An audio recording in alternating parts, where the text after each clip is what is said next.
Charles, one of your producers, last night, and he said he felt you had a date with destiny because of the whole J.J. Abrams thing. So did you feel that in a way? Do you think maybe this role might come around again for me? I had no idea. It's one of those things where you just, when you don't get the role the first time, you go, okay, cool, that's done now, and you don't think it's going to come around again so soon.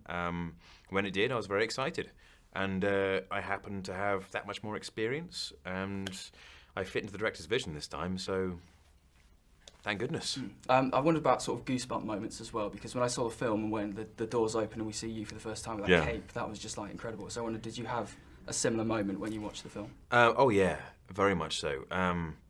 I couldn't name them because it happens so often, and it sounds crazy to say that. It sounds like I'm just, just plugging the movie, but I genuinely sit there, and I've seen it 6 times now, and each time I'm getting that like, ooh moment, especially in the third act, especially. I've got to ask about the flying as well, because the old films, they were kind of almost leisurely how he takes off and flies, but you're like pure velocity, really. So what's it kind of like mechanics-wise filming it? Are you kind of suspended and with a wind machine? Are you just kind of... No, it's just a movement which I do, which is then taken over by CGI, and they use my movement to create that sort of the effect.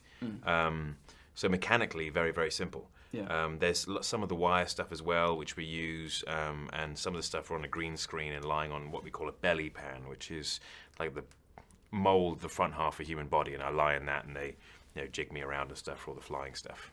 Is it quite comfortable? Is it fine to do that stuff? It's not overly uncomfortable. It's just one of those things. You learn how to. I mean, sure, it's not a very natural state, but you learn how to deal with it. You mentioned the action as well. As well as that, there's a really sort of quite moving pull between your Earth parents and Russell Crowe as well. How important is it to have that in a movie as well as the insane action? Well, it's 2 very different perspectives, and it then brings up the question of what do you do and what's the right choice, and there's no one perspective or one influence affecting your decisions, and so it just makes it more interesting. As well, there's obviously people that talk about the sequel without sort of giving too much away. There are bits of Clark that maybe we don't see in this. Have you thought about how you might play him going forward? If we were to go forward, I mean, it all depends on the script. Yes, I put some thought into it, and I think overcomplicating it and making it anything but hiding in plain sight would change the honesty of the character. I mean, Clark has always been the way Clark is, and he spent his entire life doing that.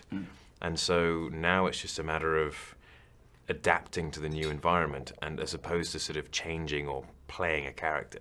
Very finally as well, I know you're sort of a big fan of Warcraft. Have you given Duncan Jones a call yet, or will Man from U.N.C.L.E. take you out of potentially appearing in that movie? I have not given him a call yet, and I have no idea what the future holds. Man from U.N.C.L.E. is what my focus is on for the time.